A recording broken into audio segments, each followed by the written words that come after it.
I'm Ferdi with 14 years, nearly 3,000 events and a team of 30.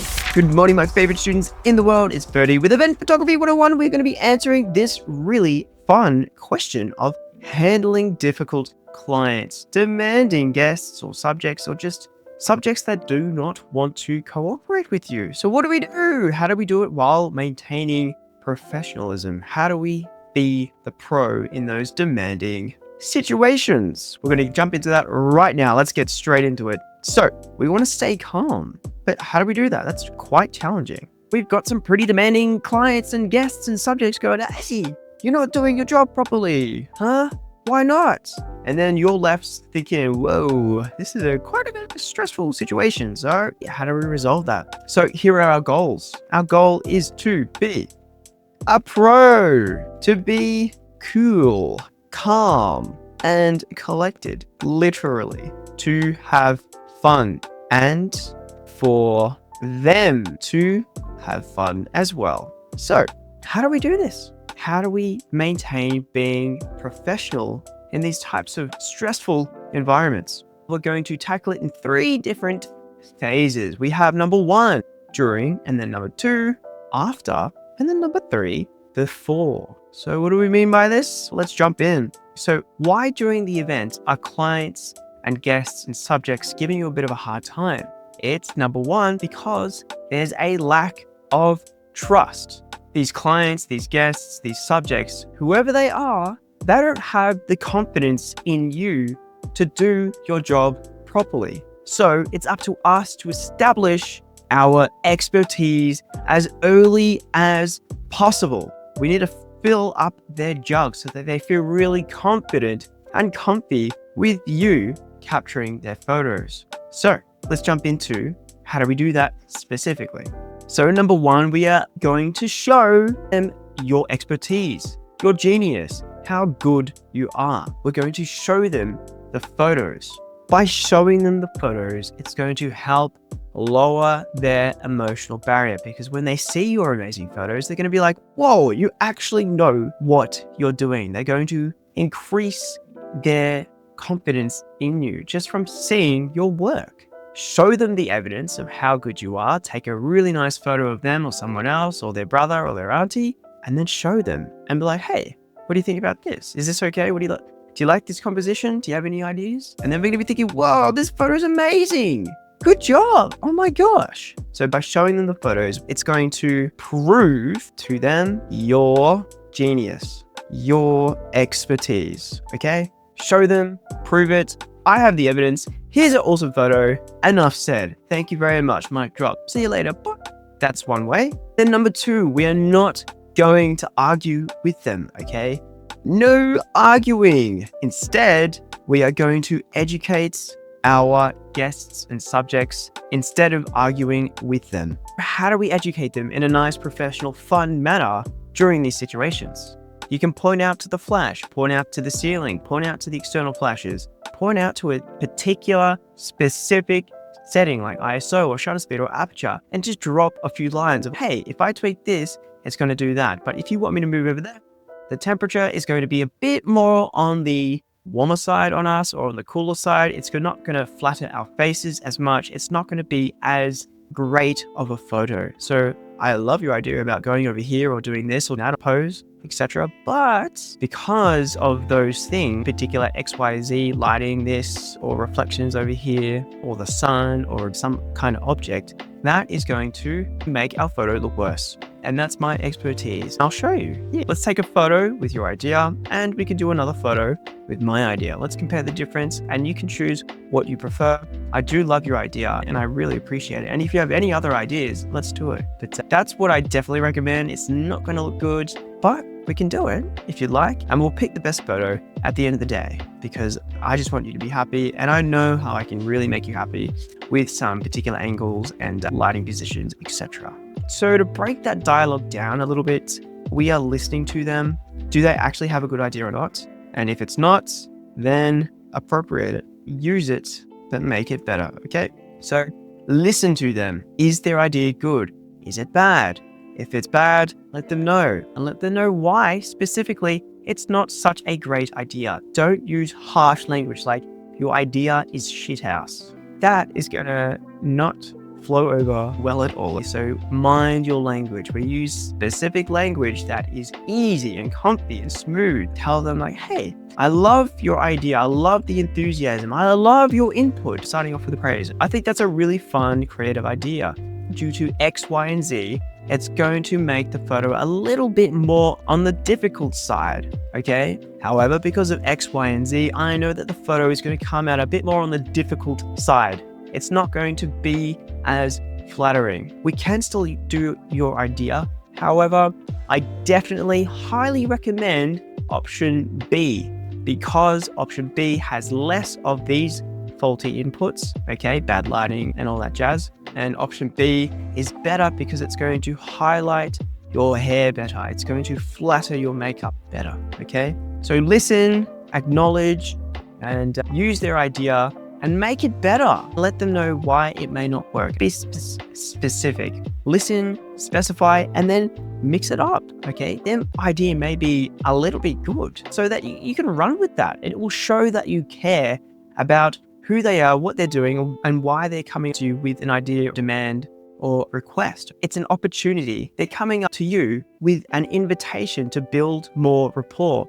And you as an event photographer are going to snatch that opportunity, and you are going to nurture it and warm it up. You're going to listen to them and then mix up their idea. You're going to use it. You're going to better it, and you're going to grow with them and teach them. I love that idea, and let's make it even better. You're going to use your creativity and my experience. We're going to mash them together and make a fun moment out of it. So those are two things so far during the event when clients are coming up to subjects and guests demanding for things. Now, there's a few more scenarios where the clients, the guests, they may be a bit more demanding. In that case, you need to address your priorities. You may need to communicate and relay to your guests that, hey, this is my mission at the moment. I have to do X, Y, and Z. These are my priorities. I need to do these first. And then after I do those, I'd love to capture your requests. If you have time-sensitive requests from clients, the people that hired you, your clients take priority. Make sure that you are capturing and prioritizing their requests over the subjects and the guests' requests, okay? Once you get those time-sensitive moments and requests made by your major clients, then you can give the freedom and time and space to your demanding guests and clients on the floor saying, hey, can we go over here? Can we do that? Blah, blah, blah, blah. And you'd be like, hey, you know what? I've done the priorities. I've got the essential shots that I need to get, and I've got the specific requests that the clients told me to get. So yeah, let's do it. Let's have some fun. Tell me your requests. So please keep that in mind. That is prioritize clients first, then prioritize guests second, okay? And then you probably will need to communicate the priorities, communicate the timing, and ETAs. What is that? That is estimated time of arrival. We want to give our guests that are demanding and in your face, like, whoa, can you get a photo of you? And you're just like, whoa, I've got to do these priorities first. Communicate clearly your priorities. Communicate that you are open to their requests and that you're excited and that you would love to do them.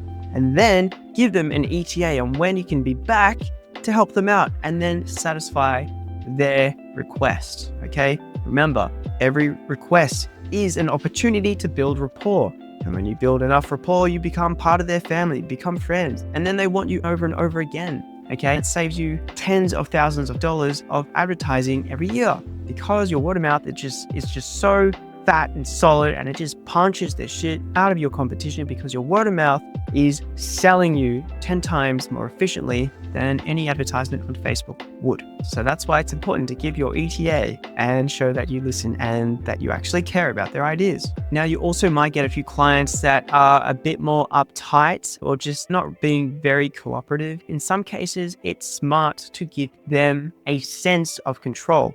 So if we're doing a random moment group shot or a portrait, it may be beneficial to communicate to them directly, hey, which pose would you like to do? We're giving them a kind of false sense of control. Oh, I get to choose my pose or where I want to be or this or that or expression. Oh, cool. That means I'm in control. I feel better.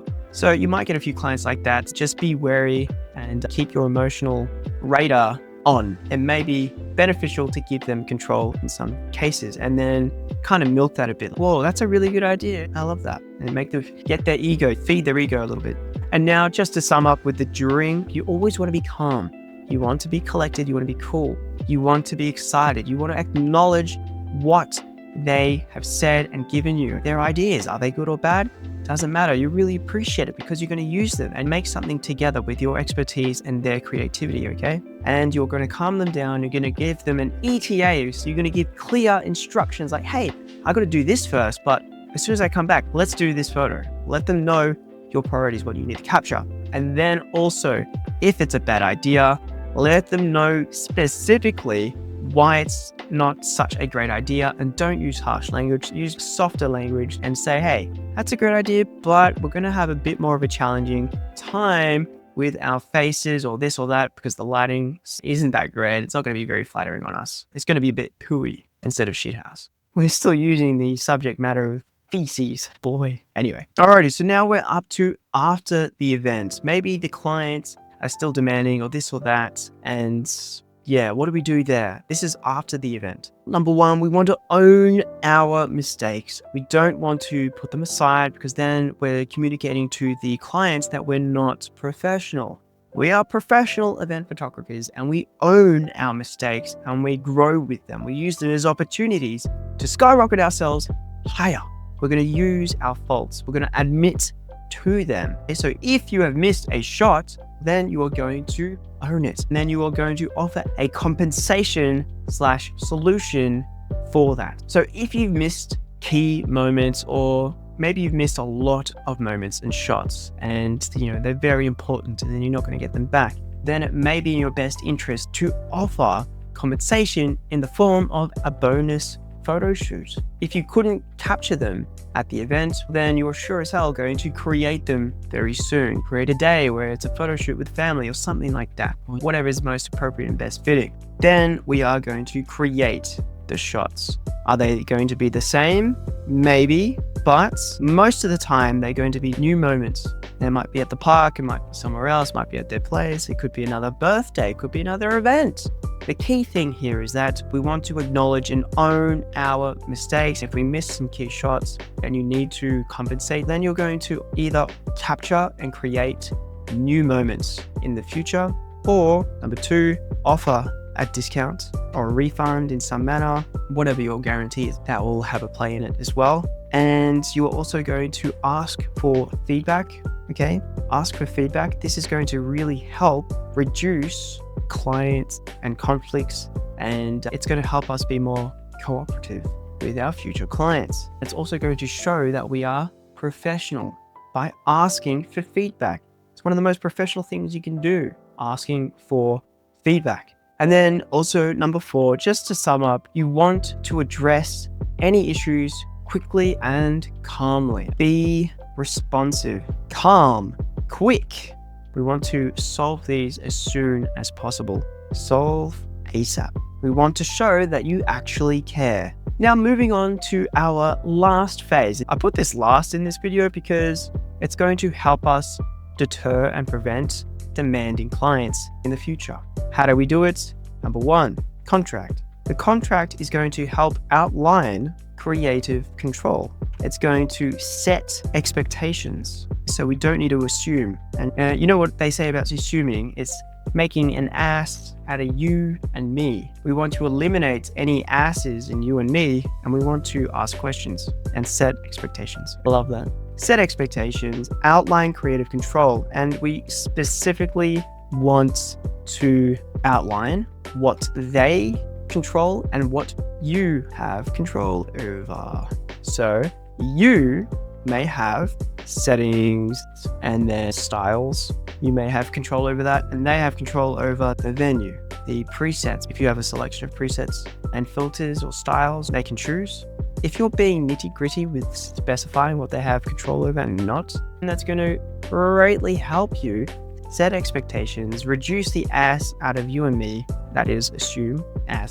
Oh boy. So lastly, you really want to choose your clients. By choosing your clients, you're going to avoid a lot of the clients that you don't fit well, or vibe well with. And how do we do that? That's with our branding. It's with our packages, our pricing. It is with also our language, how we frame things. It's with our photos as well, obviously, our portfolio. It also means saying no to clients who you think are just not going to fit well with your service. So don't be afraid to say no. It may reap you so many more yeses than if you were to say yes to a troubling client, okay? So saying no can reap so much more. So my favorite students in the world, I hope you enjoyed that brainstorm on handling difficult clients and demanding guests. And if you have any other questions, please let me know and we will tackle them in tomorrow's lesson. I hope this helps, my friends. Love you lots, and I will see you tomorrow. Bye.